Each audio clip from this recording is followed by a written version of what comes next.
No niin, hei, tervetuloa tähän Tehdasteatterin ja Marian podcast. No ei, kun tämä on Tuula Ruskeniemen joulukalenteri, eli siis Yökukkujen sekalaiset blogi. Yeah. Kerrotteko te alkuun, ketä olette ja mitä teette? Tässä esityksessä vai? Kyllä. Joo. No, mä oon Elena Rekola ja mä oon nukettaja ja näyttelijä. Mä oon Heini Vahtera, mä oon tämän esityksen käsikirjoittaja ja ohjaaja. Ja Järvenpään Sirpa, esiintyjä, nukettaja ja näyttelijä siis. Joo. Yes, kiitos. No sitten tärkein kysymys, eli mikä on ollut haastavinta tai hauskinta tässä esityksen valmistamisessa? No, musta on ollut hauskinta tehdä tätä jokiranta-ryyppäämiskohtausta ja ollaan mietitty, että miten me sijoitetaan se tähän tilaan. Ja sitten kun me löydettiin, että tässä tilassahan on itse asiassa tämmöinen loistava niin kun taso itsessään. Tehdasteatteri tarjosi meille tämmöisen jokiranta-kohtauksen, niin se, miten noi teinit siellä sitten ryypiskelee, niin se on mun lempikohtaus.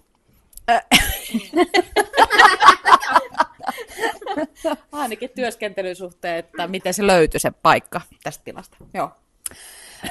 Ja on ollut hauska, kun ei ole semmoisia perinteisiä nukkeja tässä, niin sitten, että miten tommoset lelut käyttäytyvät niin kuin nuketuksen alaisena. Ja sinne on kyllä saatu hienoja, on niitä vähän modattu. Hele siellä tälläkin hetkellä repii nukepäätä.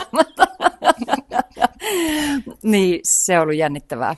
Okay. Semmoista leikkimistä nimenomaan.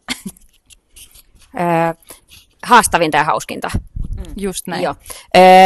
Mä luulen, että varmaan haastavinta on ollut tämän esityksen logistiikka. Tässä pyörii aika paljon kamaa tässä lavalla ja sitten meitä on 2 esiintyjää, jotka pyörittää tätä showta.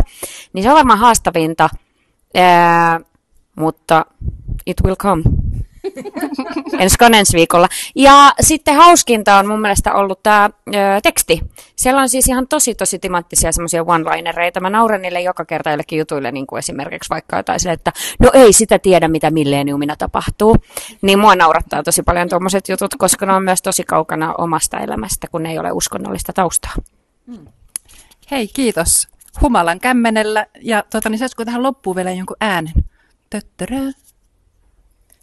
Pilvimuurista valo välähtää. Pilvimuurista